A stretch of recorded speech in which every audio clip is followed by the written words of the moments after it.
Coach's Corner is here at Champs Boxing today, catching up with Shark Calmus, bare-knuckle fighter. Zach just got done training, so we're catching up after the last fight out in Sturgis. You're 5-2 now, first round knockout. Tell us about the fight a little bit and what you got going on right now, Zach. I dug down real deep and trained extremely hard for that fight. I knew that I was going to win when I got to Sturgis. As soon as the plane touched down, I knew that the fight was mine, because all the work is done in the gym and all the work is done with coach. So if you believe in yourself, then it's truly possible to accomplish something tremendous with whatever you do in life. So, I mean, right now, you're a pretty hot commodity with bare knuckle. They're looking to bring you back. You're in talks right now for a possible November, December fight. What are you looking for in your next fight? Obviously, I think any fighter who's not looking for a title shot has lost their mind. I'm looking for a title shot. I want the championship of the world. Whatever it takes to get to that point, you know, might be one more fight, might be two more fights, it might be on a plane to the UK. We don't know yet, but whatever's in store for me, I'm putting in the work and I'm staying focused on the prize. Your training right now is you're back in the gym, you're being active, you're maintaining, waiting for the call. What has changed for you from your past camps and your training? Your conditioning right now, you look in great shape, first of all, physically. After working out today, going numerous rounds, you're not fatiguing. Where are you at mentally and physically right now as a fighter? Mentally, physically, and emotionally, I'm in the best place I've ever been in my entire life. I think that you have to have good soil. You have to water that soil, you know, sunlight.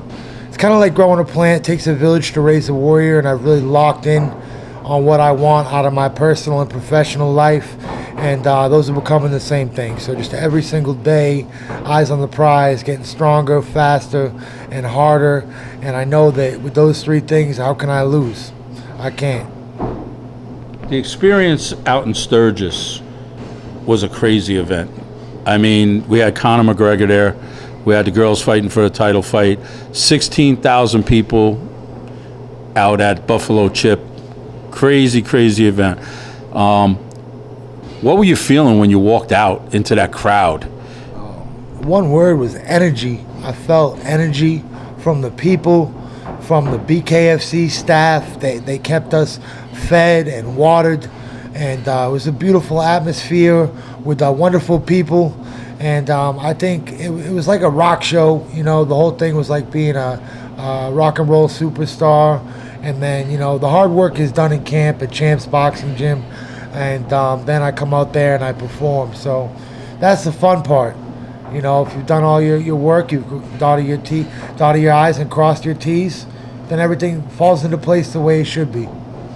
Yeah, I mean, the event out there was run first class. My first BK event, and everybody who was involved from the minute we touched down on the plane, from the time we went to the fight, was awesome. The support and everything else. Tell us how you ended up. Now you fought Golden Gloves. You have fought boxing matches professionally also. What was the draw to bare knuckle for you? Well, you know, it comes down to basic science. I got big hands, and I'm a forward fighter. I'm a frontal aggressive person. I'm a taker. I'm gonna do what I need to do to get where I need to go, and that's the bottom line. I don't care who's in my way, and you know, and what's stopping me, because that's just things that I need to go through. The only way through the storm is through it. No way around it. So I think bare knuckle was tailor fit to my style and to my aggressive nature, and I just love to get in there and get the job done, make the people go crazy, and make everybody happy. You know, I think that a fight like a Shark Calmus fight is something they're gonna remember, win, lose, or draw. Whether I win, lose, or draw, I'm gonna bleed, and they're gonna bleed, and I'm gonna have a great showing of my skills as long as I keep putting in the work and staying humble. Your fan base is growing. You have 3-time fight of the night. I mean, your performance on last fight was up there for that. Also, you are a fan favorite now. And what are you looking for as far as opponents in the future? Are there names out there that you're thinking about that you want to target, that you want to see yourself matching up against? Absolutely. There's a number of people that are on my hit list, if you will. I've been a lot less vocal than other fighters with my hit list because I take it very seriously. So I think anybody in the top 5 is amongst the challenges that I'm going to face in the future.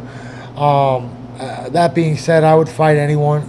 They're going to match the fight that makes sense. So that's, it's out of my control, but at this point, I'm staying humble, hungry, and ready, so I don't have to get ready. I haven't taken a day off since Sturgis, and there's no point in doing that.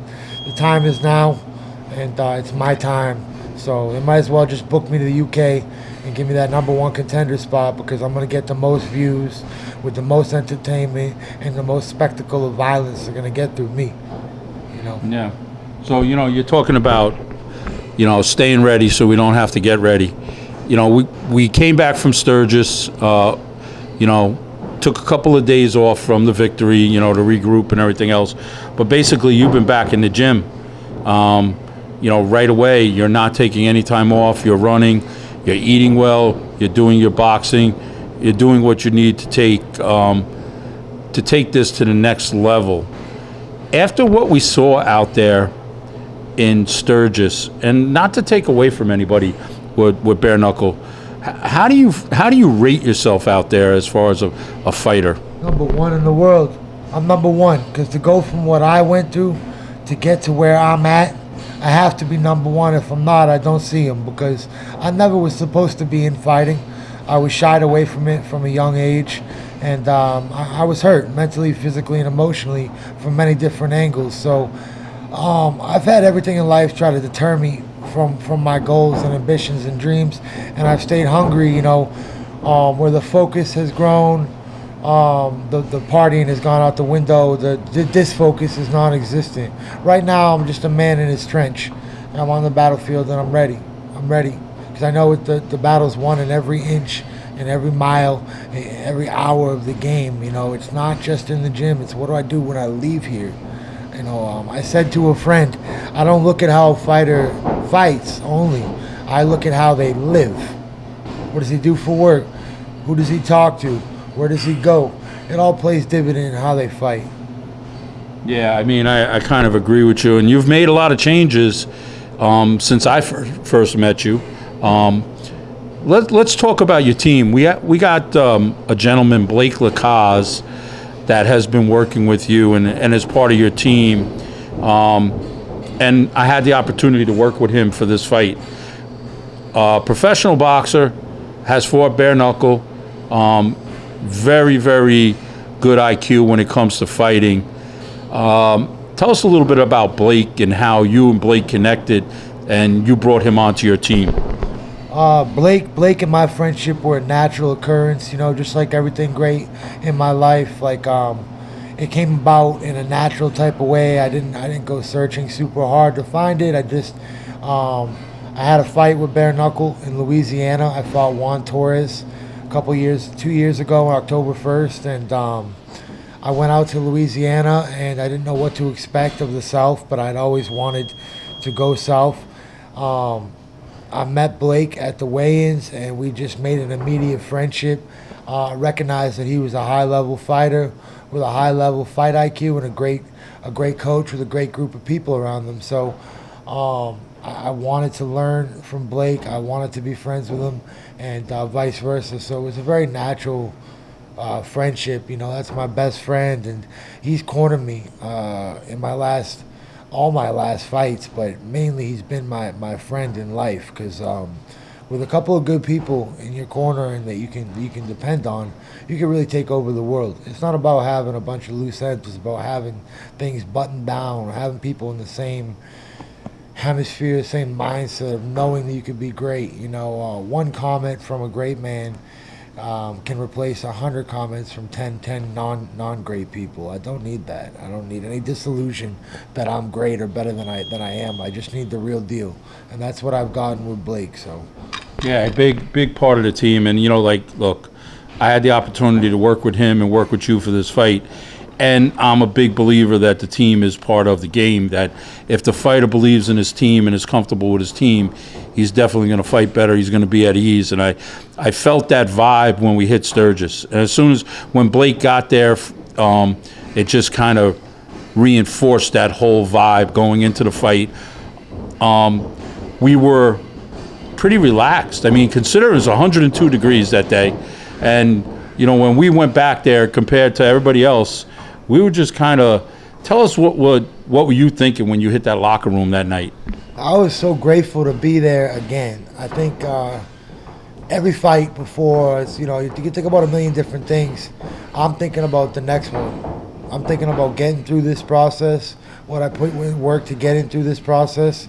And I was grateful to just get through the process and do a great job. Yeah, I think, you did all the preparation to do what you needed to do to get ready. Now it's time. We're unfortunately sitting and waiting for an opponent for you. Dave Feldman and Bare-Knuckle are building a great brand right now. How would you compare that right now to UFC and other brands out there? You've been on numerous cards across the country for different fight venues. Tell me your thoughts on how Bare-Knuckle compares to others and some of the cards you fought on.